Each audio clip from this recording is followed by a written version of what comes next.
कोशिश को नाकाम कर दिया। गोलियों के तबादले में एक जवान जख्मी हुआ है। ऑपरेशन जारी है। इस वक्त एक अहम खबर आपको दे रहे हैं। जम्मू कश्मीर से बटल सेक्टर में दरअंदाजी की कोशिश को नाकाम कर दिया गया है। चौकस जवानों ने सरहद पार से दरअंदाजी की कोशिश को नाकाम किया है। गोलियों के तबादले में एक जवान जख्मी हुआ है। ऑपरेशन जारी है। बटाल सेक्टर में दरअंदाजी की कोशिश नाकाम कर दी गई है।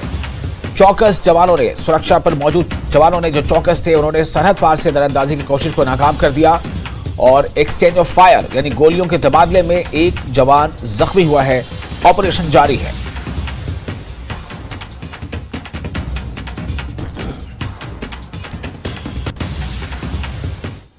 और राजौरी में फौज का ऑपरेशन लगातार जारी है। दहशतगर्दों की तलाश की जा रही है। कल दहशतगर्दों ने दूर उफ्तादा गांव गुंदाखास में फौज के पिकेट और शौर्य चक्र नाम याफ्ता वीडीसी के घर पर हमला किया था, जिसे चौकस सिक्योरिटी एहलकारों ने नाकाम कर दिया था। इस हमले में 2 दहशतगर्द मारे गए जबकि एक फौजी जवान जख्मी हुआ है।